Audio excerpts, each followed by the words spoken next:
จุดที่พวกเจ้าเห็นอยู่นี่มันมีชื่อว่าอ่างน้ำหุ่มเด้อมนุษย์ถ้าใครที่แบบอยากไปแคมปิ้งอยากไปพักผ่อนอยากไปชิลๆกับหมู่หรือว่ากับครอบครัวอยู่นี่ก็เป็นอีกบอนนึงที่เป็นทางเลือกที่ดีเพราะว่ามันอยู่ในนครหลวงเลยแล้วก็ไปบ่ยากถ้าไปบ่ฮู้ทางไปเดี๋ยวค่อยสิพาพวกเจ้าไปก็ได้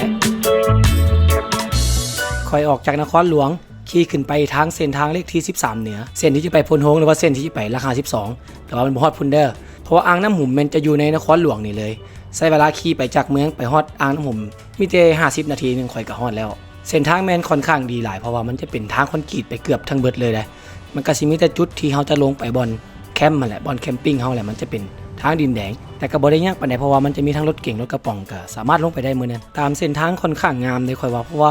บ้านนี้ที่ค่อยขี่ก่ายมานะเขารู้สึกว่าคนพื้นที่หรือว่าคนท้องถิ่นแถวนี้เพิ่นรักษาความสะอาดได้โคตรดีเลย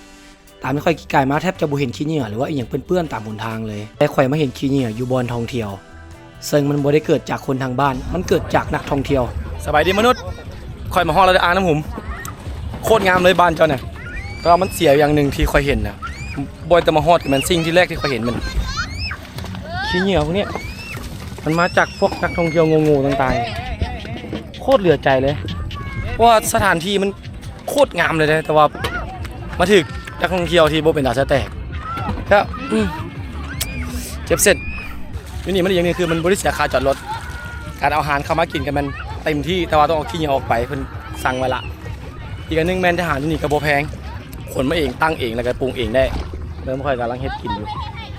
ตอนนี้เนี่ยโคตรเสียใจกับขี้เหงื่อกับพวกนักท่องเที่ยวบ่มีคุณภาพเลยนะฝั่งนั้นมันเขาเจ้าจะมีเต้นให้เซา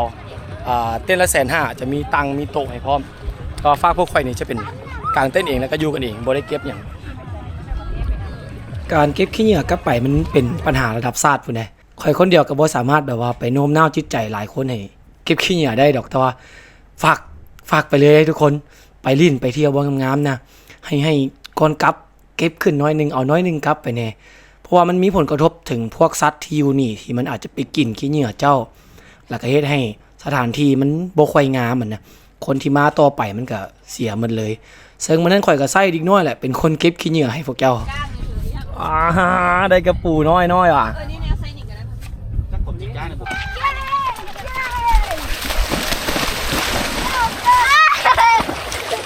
สำหรับใครที่จะมาลิ่นน้ำหรือว่าจะเอาบุตรหลานของท่านมาลิ่นน้ำน้ำมันนี่สะอาดอยู่เพราะว่าเด็กๆลิ่นเหมือนนั้นกับบ่มีผู้ใดแพ้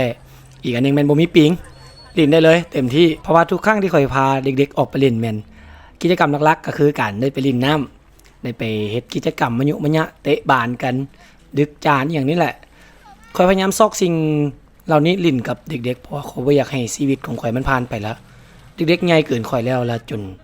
เจ้าจะบ่อยากลิ่นน้ำข่อยอีกข่อยก็เลยว่าทุ่มเวลาส่วนนี้อยู่กับเด็กๆให้หลายๆที่สุดในการพาไปกิจกรรมนอกบ้านสวนลิ่นกีฬาหรือว่าพาไปย่างลิ่นแคมป์บึงก็ได้ข่อยก็พาไปตลอดแล้วข่อยจะพาให้เด็กๆกันนะได้เจอกับธรรมชาติให้หลายที่สุดข่อยบ่อยากให้เจ้าใหญ่มาท่ามกลางความเป็นในเมืองโพด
ก็เสียมาเล่าประมาณนั้นแหละมนุษย์